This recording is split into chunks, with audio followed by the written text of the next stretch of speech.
آپ نے ایک بات نوٹس کی ہے، جب ہم ائمہ علیہ السلام کی قبروں پر جاتے ہیں تو آپ کو نہیں لگتا کہ جو ڈیکوریشن ہے، جو سجاوٹ ہے، کچھ زیادہ ہی ایکسٹرا ویگنٹ ہے؟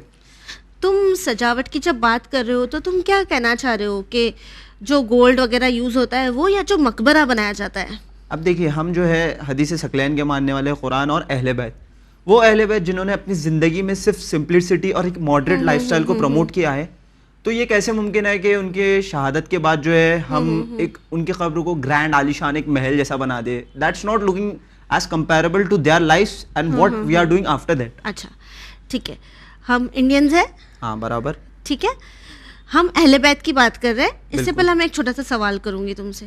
ہمارے کنٹری کی آزادی کے لیے، ہمارے ملک کی آزادی کے لیے جن لوگوں نے اپنی جان قربان کر دی، کیا آج ہم ان کے اسٹیچو وغیرہ نہیں دیکھتے ہیں؟ دیکھتے تو ہے. کیا لاجک ہے اس کے پیچھے؟ یعنی وہ دیکھ کے ان کی یاد تازہ ہوتی ہے ہمارے ذہنوں میں. جی، ان کی یاد تازہ ہوتی ہیں، انہوں کا جو اسٹرگل تھا ہم اس کو یاد کرتے ہیں، کتنی انہوں نے شدت سے، محنت سے ہمیں آزادی دلائی، ہم وہ یاد کرتے ہیں. ٹھیک ہے، اب تو ہم بات اہل بیت کی کر رہے ہیں نا عباس. جو دین لے کر آئے، جو شہید ہو گئے، جنہوں نے اپنا گھر قربان کر دیا، جن کی وجہ سے آج اسلام زندہ ہے، جن کی وجہ سے آج ہم اللہ کو یاد کر پاتے ہیں، ہم ایمان پر ہیں. لیکن انہی اہل بیت نے تو اپنی زندگی میں سمپلسٹی بھی پروموٹ کیا نا. ہم دیکھتے ہیں کہ مولا علی جو ہے ایک پتلا سی کپڑا، ایک خاردار کپڑا اکثر پہنا کرتے تھے، لیکن یہ اٹ از آن کنٹراسٹ کہ زندگی میں وہ کیا کر رہے ہیں، اور ان کی ٹیچنگز پہ ہم عمل ہی نہیں کر رہے نا، کہ وہ زندگی ماڈریٹ ہے اور ہم جو ہے ان کی قبروں کو ایک گرینڈ پیلس، ایک ڈیکوریشن اور مسجد تعمیر کر رہے ہیں اس کے اوپر. دیکھیے یہاں پر میں آپ دونوں سے کچھ کہنا چاہوں گا. جی، سب سے پہلی چیز یہ ہے کہ جہاں تک سوال ہے کہ اہل بیت علیہ السلام کی جو قبریں ہیں، یا تو entire concept of building on something on the قبر گریوز، ہاں، تو یہ جو ہے وہ آج کا کانسیپٹ نہیں ہے، یہ پرانا کانسیپٹ ہے. یعنی ایسا نہیں ہے کہ اسلام کسی بھی چیز کو ایکسیپٹ تبھی کرتا ہے جب بینگ اے مسلم ہم نے یہ چیز کو پیغمبر کے دور میں دیکھا ہو. اوکے، اور پیغمبر نے اس پر یا تو جو ان کے جسے کہتے ہیں کہ اپروول کی جو سائنز ہے، فرسٹ آف آل ایک سائن یہ ہے کہ وہ کسی چیز کو کہیں کس چیز کو کرنا چاہیے، جی، یا اگر ان کے سامنے کوئی کام ہوتا ہے تو وہ اس پر کوئی روکتے نہیں ہیں، آبجیکشن نہیں کرتے ہیں، کوئی روک نہیں لگاتے ہیں کہ یہ کیا ہوا، یہ غلط ہو گیا. کیونکہ پیغمبر کی ذمہ داری یہ ہے کہ وہ صحیح اور غلط کو فوراً منع کرے، ٹوکے اس پہ. تو اس کا مطلب یہ ہے کہ اگر ان کے دور میں ایسا کچھ ہوا جس پر پیغمبر نے یا تو منع نہیں کیا سامنے سے، یا تو جو ہے وہ بولا ہے کرنے کو، یا اگر ہوا ہے تو اس پہ خاموشی اختیار کی ہے. جی، وہ خاموشی کا مطلب یہ ہے کہ is okay with it, it is approved. ہاں، اٹ از اپروول. تو ان کے دور میں بھی ایسا ہوا ہے کہ قبروں کے اوپر مقبرہ وغیرہ بنایا گیا ہے؟ جی، ان کے دور سے ہی یہ سلسلہ شروع ہوا. ابتداء اسلام میں پہلے منع کیا گیا کہ جو ہے اس طریقے کے مقابر نہیں بنانا چاہیے، کیونکہ جو ہے وہ کہیں ایسا نہ ہو کہ لوگ جانا شروع کر دیں اس عنوان سے کہ یہ مثلا جیسے ان کے پاس بت ہے ان کے پاس جانے لگے. لیکن بعد میں ہم نے دیکھا کہ خود پیغمبر آپ اپنی والدہ جناب آمنہ کی قبر پر اکثر جایا کرتے تھے. جی بالکل، ٹھیک ہے. اس کے بعد جب آپ مدینہ ہجرت کر کے آئے، مدینہ ہجرت کرنے کے بعد خود جناب عائشہ سے یہ روایت ہے، وہ فرماتی ہیں کہ ہم نے اکثر یہ دیکھا کہ پیغمبر رات کی تاریکی میں اٹھ کر کے اکثر جنت البقیع جایا کرتے تھے. جی، جنت البقیع جاتے تھے، وہاں پہ جانے کے بعد دعا و مناجات کرتے تھے، اور وہاں پہ اہل قبور سے گویا مخاطب ہو کے کچھ بہت ساری باتیں بولا کرتے تھے کہ کیا تم نے کیسا دیکھا، کیا ہوا. تو یہ ہمارے پاس ایویڈنسز ہے کہ جس میں قبروں پر جانا فرسٹ آف آل اس میں کوئی حرج نہیں ہے، سنت ہے، بلکہ خود پیغمبر کانسٹنٹلی جایا کرتے تھے. ایک چیز اس کے علاوہ جو ہے کہ اگر ہمیں سیرت اہل بیت میں دیکھنا ہے تو سب سے پہلی سیرت ہمیں خود پیغمبر کی حیات میں دیکھنا ہوگا کہ کیا قبر پہ جانے کے لیے کیا فرماتے تھے. تو جب جنگ احد کے بعد جب جناب حمزہ کی شہادت ہوئی جنگ احد میں، تو پیغمبر نے جو مدینے کی جو خواتین تھیں ان کو بلایا، انہوں نے کہا کہ آپ قبر پر آئیے، اور دو مسئلے کے لیے، ایک تو عزاداری، ان کے اوپر آنسو بہانا، گریہ کرنے کے لیے بلایا. یہ متفق علیہ ہے، یعنی ایسا نہیں کہ ہماری کتابوں میں پایا جاتا ہے اور ہمارے برادران اسلام کتاب میں نہ پڑھیں، سب کے ہاں یہ مسئلہ پایا جاتا ہے کہ انہوں نے بلایا. جی تو اس سے تو یہ بات بھی کلیئر ہو جاتی ہے مولانا صاحب کہ عورتیں بھی قبرستان جا سکتی ہیں، بالکل تاکہ یہاں پہ تو یہ تو سنت رسول ہو گئی اگر رسول خدا نے بلایا. اور ایک چیز یہاں پہ ثابت ہوتی ہے کہ جو شہید ہو چکا ہے دین اسلام کی راہ میں اس کی یاد میں عزاداری کرنا، یہ بھی چیز ثابت ہوتی ہے. جی یہ بھی ثابت ہوتا ہے. دوسرا یہ کہ خود جناب سیدہ جو ہے وہ she was one of them کہ جو کانسٹنٹلی جناب حمزہ کی قبر پہ جایا کرتی. جی اب جیسے میں نے جو جناب عائشہ کی کے سلسلے سے بیان کیا کہ جناب عائشہ خود کہتی کہ میں ان کے پیچھے پیچھے قبرستان تک گئی. اگر وہ ایک بار بھی گئی اور پیغمبر فرماتے ہیں کہ میں نے واپس آنے وہ خود فرماتی ہے کہ پیغمبر نے آنے کے بعد مجھے ٹوکا کہ تم ٹائم ہو گیا ہے فجر کی نماز کا، آپ اٹھیے نماز کے لیے. تو اس کا مطلب یہ ہے کہ پیغمبر نے محسوس کیا کہ آپ ان کے پیچھے پیچھے قبرستان تک گئیں. اب یہاں پہ دوبارہ سے وہی چیز کہ اگر یہ کام صحیح نہ ہوتا تو پیغمبر ان کو وہاں ٹوکتے کہ آپ قبرستان کیا کرنے گئی تھیں. یعنی خواتین کا قبرستان جانا اگر یہ صحیح نہیں ہوتا تو پیغمبر آبجیکٹو کرتے. وہاں پہ پیغمبر نے آنے کے بعد کیا کہا کہ فجر کا وقت ہو رہا ہے، یعنی پہلے نماز پڑھ لو. نماز کے لیے اس چیز کا تذکرہ نہیں کیا، یہ نہیں کیا. سائلنٹ اپروول ہے، اپروول اس چیز کا ہے کہ خواتین بھی جا سکتی ہیں. بھائی سمپل سی بات یہ ہے کہ اگر نہیں جا سکتے ہیں تو پھر مرنے کے بعد کیسے لے جا رہے ہیں، تو ان کا کیا کرتا ہے. جی تو اس کا مطلب یہ ہے کہ اس زمانے کے دور کی جو خواتین تھیں وہ بھی قبرستان جایا کرتی تھیں، خود پیغمبر بھی جایا کرتے تھے. اور جہاں تک مسئلہ ہے بنا کا، یعنی اس کے اوپر کسی چیز کو ٹوم بنانا یا جو ہے مقبرہ بنانا، اس طریقے کی چیزیں، یہ چیزیں بھی پیغمبر کے دور میں تھیں. جی اس کے کچھ ایویڈنسز میں نے یہاں پر اپنے پاس رکھے ہیں کہ جس میں جو ہے بعض اصحاب جو دور پیغمبر میں صلح حدیبیہ کے وقت پر مثلا جب قبر ابو بصیر پر صلح حدیبیہ کے ٹائم پہ ابو جندل نے جو ہے ایک وہ مقبرہ اس کے اوپر بنایا تھا کہ علامہ ٹائپ کی کہ یہاں پر ان کی قبر ہے. یہ وہ پھر وہی سوال، اگر یہ چیز صحیح نہیں تھی تو رسول خدا صلی اللہ علیہ وسلم نے آبجیکٹ کیوں نہیں کیا. جناب فاطمہ بنت اسد کی جو قبر تھی اس کے اوپر بھی آپ کے دور میں ہی اس کے اوپر جو ہے وہ شیڈ پڑا تھا، ٹوم ٹائپ کا، یعنی کورنگ کرا گیا تھا جس سے پتہ چلتا تھا کہ یہاں پر ایک قبر ہے. جی معتبر کسی معتبر کی خود پیغمبر کے دور میں یہ واقعہ، یہ دو تو ایویڈنسز پائے جاتے ہیں جو کہ پیغمبر کے دور میں ہوئے. جی ٹھیک ہے. ایک چیز اس کے بعد پیغمبر کے فوراً بعد آپ کی جب وفات ہوئی، آپ اس دنیا سے گئے، تو جب آپ کی قبر بنی تو خود برادران اسلام میں یہ روایت پائی جاتی ہے کہ خلیفہ دوم کو بول کر کے ام المومنین جناب عائشہ نے جو ہے اپنے ان کا جو مقبرہ تھا اس کے درمیان میں ایک دیوار کھڑی کر دی گئی، یعنی ایک سیپریشن بنایا گیا کہ یہ قبر کا علاقہ ہے. جی ٹھیک ہے، یعنی دیوار کھڑی کر دی گئی تاکہ ایک سیپریٹ ایریا مشخص ہو جائے کہ یہ قبر کا ہے. اور بارہا روایات میں ہے، تاریخ میں ہے کہ خود خلیفہ دوم آ کر کے نہ جانے کتنی بار قبر پر تشریف لائے اور آنے کے بعد کتنا گریہ انہوں نے کیا. پھر اگر خلفاء کا بعد یعنی صحابیوں کی بات چھوڑا جائے تو ائمہ طاہرین کا اگر ذکر کیا جائے تو وہ بارہا جو ہے ان کے سلسلے میں ملتا ہے کہ ائمہ طاہرین علیہ السلام آیا کرتے تھے. جب خود امام حسین کے سلسلے میں ہے کہ جب رخصت کے لیے گئے تو نانا کی قبر پہ گئے. تو یہ جو کہا جاتا ہے کہ قبر کا نشان ایک، دوسرا کی قبر کی زیارت، جی یہ دونوں کلیئر ہو جاتا ہے. یہ دونوں چیزیں جو ہے وہ اینڈ اٹ از ناٹ کہ ہم اپنے مسلم سیکٹس کی الگ الگ بات کر رہے ہیں، سارے سیکٹس اس بات کو مانتے ہیں اور ساری کتابوں میں بھی یہ ملتا ہے کہ یہ سنت ہے. جی اب ایسے ایک میں روایت یہاں پہ ذکر کرنا چاہوں گا، سنن ابن ماجہ. جی سنن ابن ماجہ کی والیوم 1 پیج نمبر 493، اس پر ایک روایت نقل کی گئی پیغمبر سے. ام قیس بن محسن سے روایت ہے کہ پیغمبر کے ساتھ ایک مرتبہ وہ جنت البقیع پہنچی تو آپ نے فرمایا کہ اس قبرستان سے 70,000 سے زیادہ افراد محشور ہوں گے. اوکے 70,000 جی روز محشر یہاں سے محشور ہوں گے.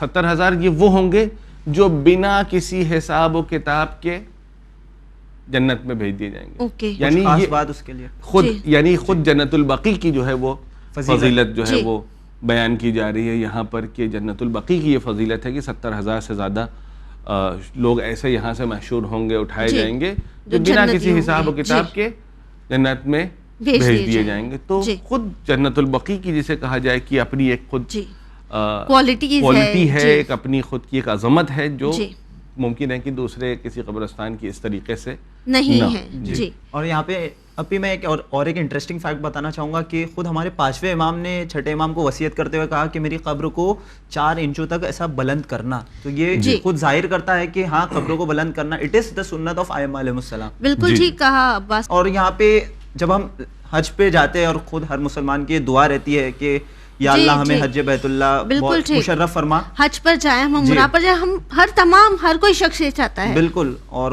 بہت خوش نصیب ہے وہ لوگ جو حج پہ جاتے ہیں, عمرہ پہ جاتے ہیں. یہاں پہ ایک بات نوٹس کرتے ہیں ہم اپی کہ وہاں پہ جناب حاجرہ سلام اللہ علیہ کی بھی قبر موجود ہے. بالکل ٹھیک, ایبسلیوٹلی. اور لوگ اس قبر کا طواف کرتے ہیں, مستحب جانتے ہیں. تو یہاں پہ ایک طرف جناب حاجرہ کی قبر ہے جسے لوگ کہتے ہیں اس کا طواف مستحب ہے.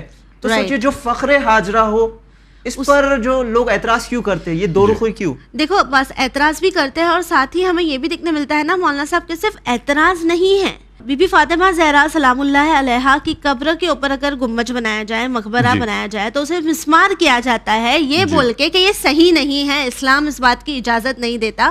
لیکن مدینے میں ان کے بابا کے روضے پر مقبرہ ہونے کی اسلام اجازت دیتا ہے. یہ تو یہ پارشیلٹی ہے کسی طرح کی اسلام میں. بیسکلی یہ سارا کا سارا جو مسئلہ ہے, یہ جو اسلام میں آیا ہے, وہ اس کی بنیاد صرف ایک حدیث ہے جس کو میں آپ کے سامنے پیش کرنا چاہوں گا. اسے کہتے ہیں حدیث شد. اس میں ہے کہ لا تشد الرحال الا الى الثلاثة المساجد, کہ یعنی اپنے سفر کے لیے جو ہے وہ اپنے بیک پیکس مت کرو مگر یہ کہ ان 3 مسجدوں کے لیے, مسجد الحرام والمسجد الحادہ و مسجد الاقصی. یعنی پیغمبر اشارہ فرما رہے ہیں اس مسجد کے لیے, یعنی مسجد نبی کے لیے اور مسجد اقصی کے لیے. یعنی اگر آپ بیک پیکس کر رہے ہیں تو وہ صرف اور صرف 3 جگہ کے لیے, مسجد الحرام کے لیے, مسجد نبی کے لیے اور مسجد اقصی کے لیے. اس کے علاوہ آپ کو بیک پیکس نہیں کرنے ہیں. تو اس کا مطلب یہ ہے کہ ہمیں اس کے علاوہ کسی اور جگہ کے مقبرے کی زیارت کے لیے نہیں جانا چاہیے. یہ بنیاد ہے یہ سارے ہنگامے کی. فرسٹ آف آل اس میں ایک چیز ایسی پائی جاتی ہے جو اس چیز کو جنرلائز نہیں کرتی ہے. یعنی کل ملا کے یہ کہا جا رہا ہے کہ اگر آپ اس کے علاوہ اگر آپ زیارت پہ جاتے ہیں تو آپ گویا اس حدیث کے خلاف کام کر رہے ہیں. بھائی یہ حدیث ایک جنرل حدیث ہے, وہ کہہ رہی ہے کہ آپ بیک پیکس مت کریے مسجد الحرام ایکسیپٹ فور مسجد الحرام, مسجد النبی اور مسجد الاقصی, یہ 3 مسجدوں کے لیے. اب سوال یہ ہے, تو اس کا انہوں نے یہ نتیجہ یہ نکالا, یہ پہلی مرتبہ جو ہے وہ ابن تیمیہ کے دور میں آیا. بٹ یہ فیبریکیٹڈ ہے؟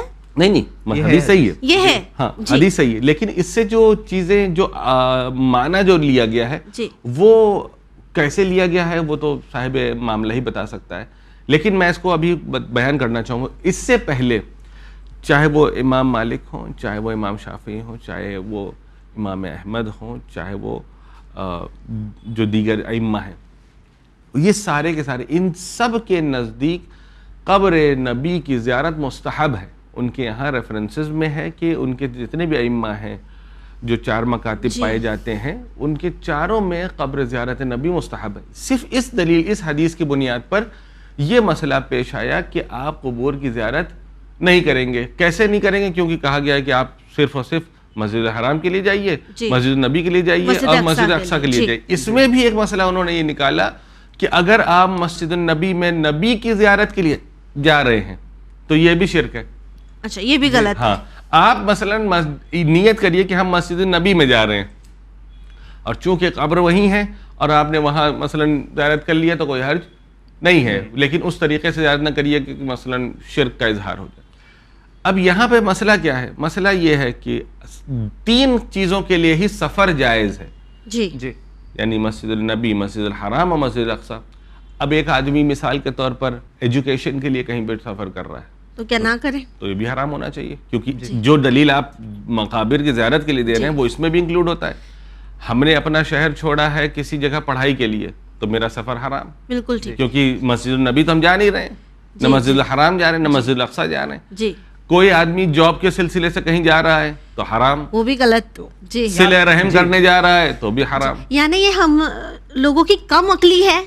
کہ لوگ اسے سمجھ نہیں پائے. یہ ہم یہ کہہ سکتے ہیں کہ کنکلوژن ایک غلط ڈیرائیو کیا گیا اس حدیث کے ذریعے. کنکلوژن غلط ڈیرائیو کیا گیا ایک, اور دوسرا یہ کہ خود جناب ابن تیمیہ کی جو ایک مشکل تھی اہل بیت کے ساتھ, کہ چونکہ ظاہر سی بات ہے کہ اب زیارت کرنے کے لیے صحابی کے پاس کوئی جاتا نہیں تھا, زیارت کرنے کے لیے لوگ اکثر جاتے تھے ائمہ طاہرین کے قبور پر. جی, یعنی یہ بغض ہے جو آج تک چلا رہا ہے. یہ نبی اور آل نبی کا جو بغض ہے, جس کی وجہ سے جسے کہا جاتا ہے نا کہ آپ پہلے ہی دن اس چیز کو منع کر دیں تاکہ وہ بات آگے ہی نہ بڑھے, ڈیمیج کنٹرول ہو جائے. یہاں پہ میں کہنا چاہوں گا کہ ساتھ میں وہ بھی حدیث ملتی ہے, اگر علم حاصل کرنا ہے تو چین تک جائیے. تو پھر اگر تو پھر آپ نے یہ کہہ دیا صرف انہی 3 چیزوں کے لیے گھر سے باہر نکل سکتے ہیں, اس کے علاوہ آپ نکل نہیں سکتے ہیں, تو پھر آپ نے جو آپ نے اطلب العلم ولو بالصین یہ والی جو حدیث ہے, پھر اس کا کیا کریں گے؟ جو لوگ صلہ رحم کے لیے جاتے ہیں ان کا کیا کریں گے؟ بیمار ہو گئے, آج کے زمانے میں میڈیکل ٹورزم کا بڑا رواج چل رہا ہے, اس کا کیا کریں گے؟ سیروا فی الارض, جو آیت قرآن ہے کہ جاؤ دیکھو دنیا بھر میں کیا ہو رہا ہے, اس کا کیا کریں گے؟ یعنی ہم یہ کہہ سکتے ہیں کہ عباس یہ تو وہی بات ہو گئی نا کہ رسول خدا صلی اللہ علیہ وآلہ وسلم کی کہی گئی ایک حدیث کو آج کس طرح سے ان کی اپنی بیٹی کی جو قبر مبارک ہے اس پہ زیارت پہ روک لگانے کے لیے استعمال کیا جا رہا ہے. یہاں پہ میں اب ایک پوائنٹ رکھنا چاہوں گا کہ جب ابن تیمیہ صاحب نے کہا کہ قبروں پہ نہ جائیے یا ان کی برکت سے جو ہے آپ استفادہ حاصل نہ کیجیے, تو ایک انٹرسٹنگ واقعہ یہ ملتا ہے کہ جب ابن تیمیہ صاحب کا انتقال ہوا تو لوگوں نے ان کے غسل کے پانی کو جو ہے ایز اے برکت یوز کیا. جی, آج بھی اگر آپ دیکھیں بڑی ہی امیزنگ سی بات ہے. میں اتفاق سے کچھ دن پہلے میں نے اس چیز کو انٹرنیٹ پہ دیکھا اور اس کے بعد اس کو کراس ویریفائی بھی کیا کہ جہاں ایک طرف اس وقت جو ہے بڑی ہی افسوس کے ساتھ سعودی گورنمنٹ جو آثار قدیمہ تھے, جو ہسٹوریکل پلیسز تھے, پیغمبر سے ریلیٹڈ, ائمہ طاہرین سے ریلیٹڈ, اصحاب سے ریلیٹڈ, ان سب کو ڈیمولش کر رہے ہیں اور وہاں پہ نئی مسجد بنا رہے ہیں. اسی جگہ پر آپ کو بڑی میں ایک انٹرسٹنگ بات بتاتا ہوں کہ اسی جگہ پر خود مدینہ کے اندر آج بھی ایک ایسا ایک گھر ہے جو اس زمانے کے ایک یہودی کے قبیلے کے سردار کا گھر تھا, جس نے پیغمبر کے ساتھ جو ہے غداری کی تھی اور ایک جنگ میں پیغمبر کے مقابلے میں وہ آیا تھا, اور وہ ابھی بھی ہے, اس کا سیف ہے. جی, اس کو سیف کر کے رکھا ہے کہ historical place. I mean it's amazing کہ آپ نے جو ہے انبیاء کے اور نبی کے جو ان کی برتھ پلیس کو آپ نے خراب کر کے وہاں پہ لائبریری بنا دیا, دوسرے مقامات کو, مسجدوں کو مسمار کر دیا, اور ایک یہودی کے مکان کو آپ نے بچا کے رکھا ہے ہسٹوریکلی. بالکل, وہ تو ہمیں ایسے بھی نہیں چاہیے تھا. یعنی ہم یہ کہہ سکتے ہیں کہ جو اسلام لے آئے یا ہم یہ کہہ سکتے ہیں کہ جن کی برکت سے آج دنیا چل رہی ہے, ٹھیک ہے, ان کے مقبرے کو, ان کی قبروں کو آج مسمار کیا جا رہا ہے, لیکن جو اسلام کے اگینسٹ تھے ان کے خلاف ایکشن لینا سوچ بھی نہیں رہے. جی, یہاں تک کہ وہاں پر بلینز آف ڈالرز خرچ ہو رہے ہیں پری اسلامک ہسٹری کو پرزرو کرنے کے لیے اور آرکیولوجی کے اوپر, کہ دیکھیے کہ کیا مردے نکل رہے ہیں, کہاں اسکیلیٹن نکل رہا ہے. بالکل ٹھیک ہے کہ وہ آپ کی تاریخ کو بیان کرنے کے لیے اچھی چیز ہے, لیکن جس چیز کی وجہ سے ساری دنیا کی مرکزیت آپ کو ملی ہوئی ہے, ساری دنیا کے مسلمان آپ کے گھر کی طرف, آپ کے ملک کی طرف سجدہ کر رہے ہیں, ان چیزوں اور ان شخصیات کے لیے آپ نے کوئی چیز ایفرٹ نہیں لیے, بلکہ ان چیزوں کے لیے جس کو کچھ سے کوئی سرپیر نہیں ہے, نہ اس کا کوئی آج کے دور میں اللہ ظاہر کوئی فائدہ سنبھال کر رکھا ہے آپ نے, اس کو آپ بچانے کے لیے پیسے خرچ کرتے ہیں. اب جہاں بات آتی ہے جنت البقیع کی, تو یہ جاننا بھی ضروری ہو جاتا ہے مولانا صاحب کہ جب ہم بات کرتے ہیں جنت البقیع کی, تو بی بی فاطمہ زہرا سلام اللہ علیہا کی قبر مبارک کے علاوہ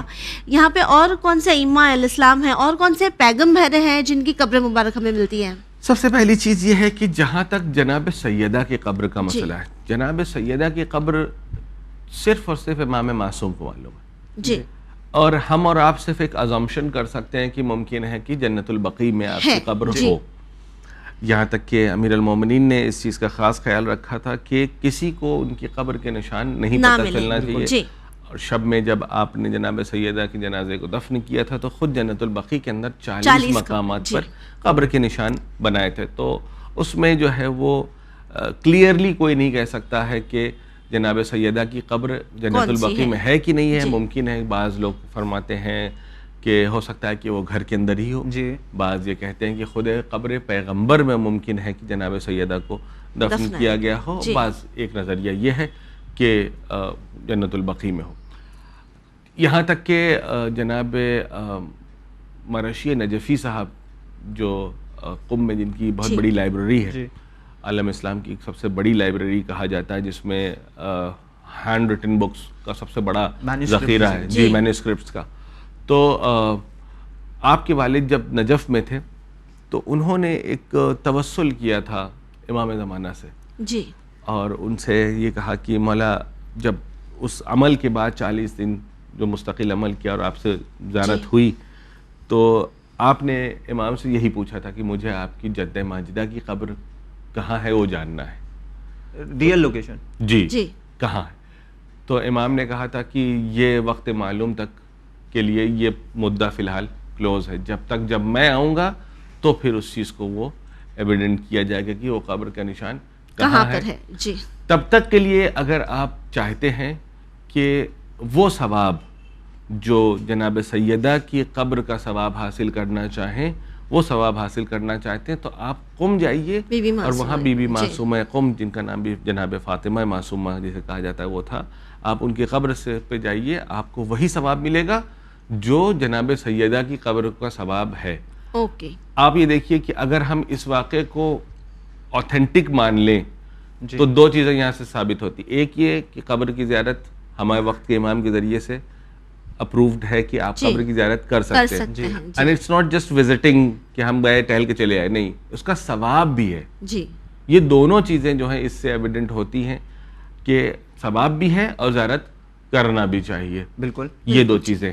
جی, تو وہیں جنت البقیع میں اگر ہم بی بی فاطمہ زہرا سلام اللہ علیہا کے علاوہ, جی اس کے علاوہ جو ہے تقریباً 10,000 سے زیادہ اصحاب کی قبر جنت البقیع میں موجود ہے.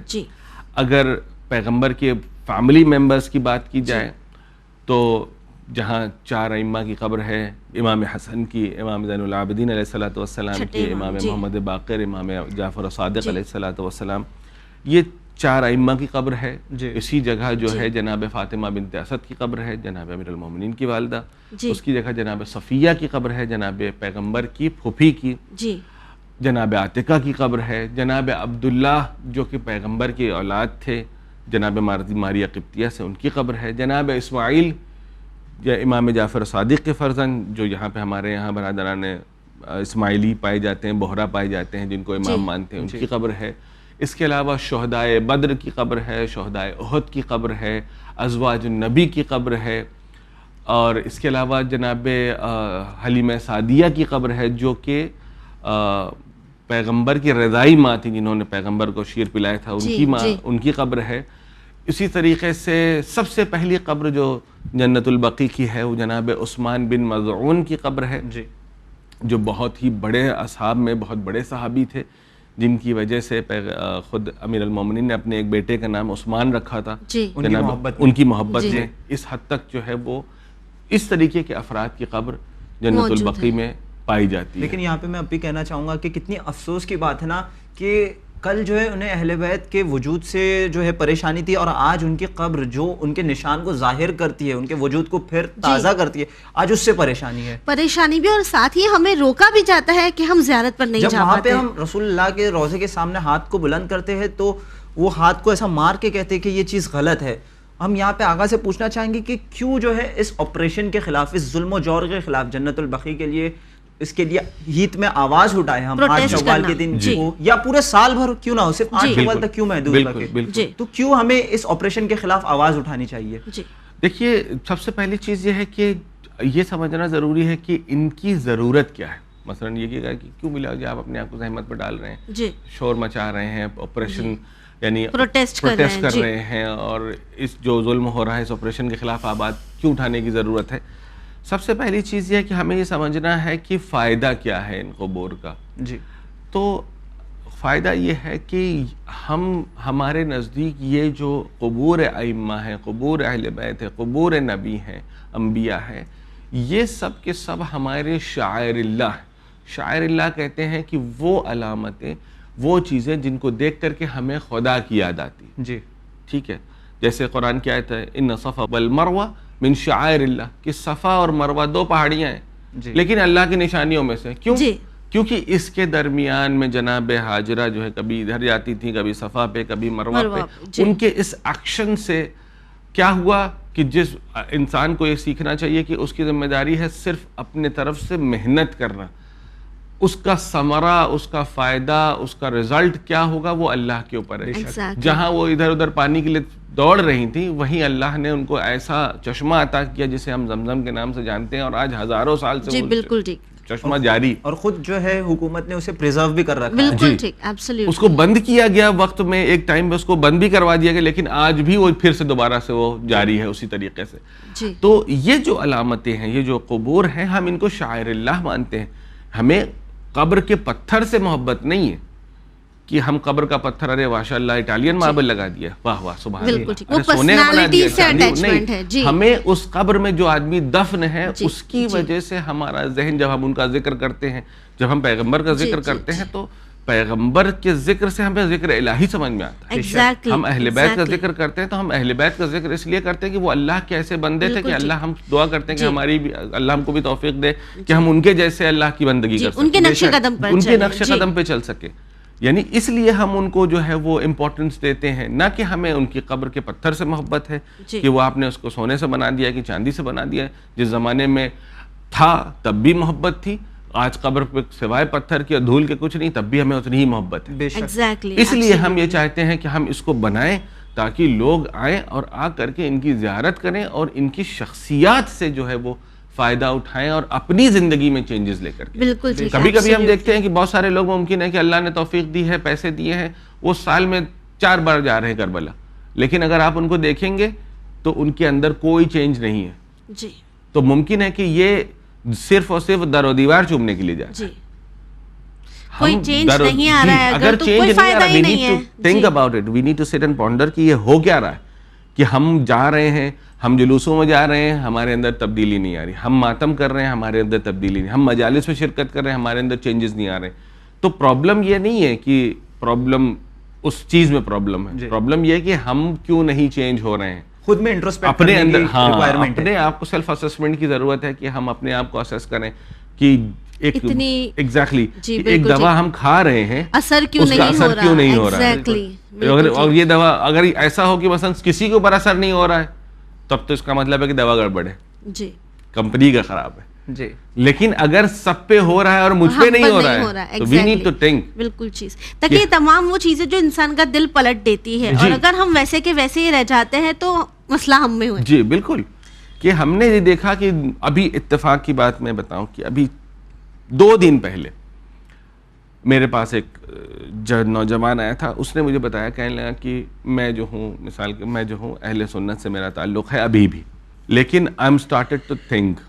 ہم نے کہا کیا ہوا؟ کہنے لگا کہ میں اپنے ایک اسٹور مینیجر تھا, اور اکثر یہ ہوتا تھا کہ صرف مجھے آرڈرز آ گئے تو مجھے صرف سامان ڈسپیچ کرنا ہوتا تھا, اکثر ٹائم میرا فری ہوتا تھا. کہ محرم کا ٹائم تھا اور میں اپنے اسٹور پہ بیٹھا ہوا تھا اور میں اپنے اسٹاکس وغیرہ چیک کر رہا تھا. چیک کرنے کے بعد جب مجھے ٹائم فری ملا تو یہ ہوا کہ بھائی محرم تو امام حسین سے ریلیٹڈ ہے. میں نے تھوڑا سا ریسرچ کرنا شروع کیا امام حسین کے اوپر, اور کہنے لگا کہ it's been like 3 to 4 years now. اس 4-5 سال میں نے اسے جتنی چیزیں, میرے لیے خود حیرت کی بات تھی کہ ہمارے یہاں کے نوجوانوں کو اتنی انفارمیشن نہیں تھی جتنا اس کو تھی. جی وہ یہ کہتا ہے کہ میں نے 4 مرتبہ تو قرآن کو بھی ٹرانسلیشن ختم کیا. الحمدللہ. اور میرے لیے کتنی انٹرسٹنگ بات تھی کہ میں جس آیت کو میں عربی میں پڑھتا تھا اس کا وہ ٹرانسلیشن پڑھ رہا تھا, اس کا گراسپ. ہاں جی, اس نے ایک بات, ایک جس چیز کو میں یوز کر رہا تھا کہ مثلا یہ آیت میں دیکھے ایسا ہے, کہا ہاں یہ تو ایسا ہوا تھا. and he had some sort of knowledge about تفسیر also, کہ اس نے جس چیز کو پڑھا, سنا علماء سے, بزرگان سے, تو اس کو جا کر اس کو کراس ویریفائی کیا, اس پہ اسٹڈی کیا.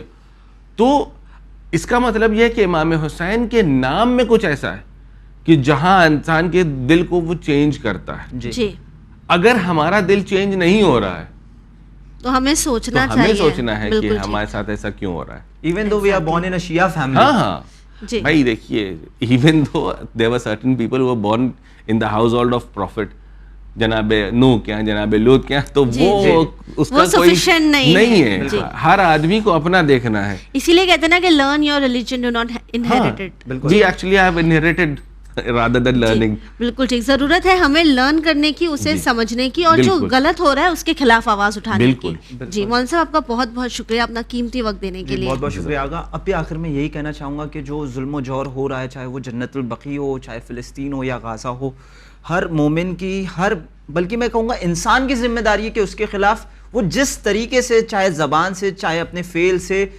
آواز اٹھا سکتا ہے تو بالکل اٹھائے. یہ نہ سوچے کہ اس کا جو ہے پروٹیسٹ چھوٹا سی ہے, بلکہ وہ سوچے کہ اٹ ڈز میٹر. ہم دیکھتے ہیں کہ جناب ابراہیم کو جب آگ میں ڈالا جا رہا تھا تو کس طرح سے ایک پرندہ جو اپنی چونچ میں ایک ایک بوند پانی ڈال رہا تھا. بالکل اٹ ڈز میٹر. بالکل ٹھیک. اور ساتھ ہی ہمارے ویورز سے آخر میں بس یہی کہنا چاہیں گے کہ آج جو زمانہ ہے وہ سوشل میڈیا کا ہے.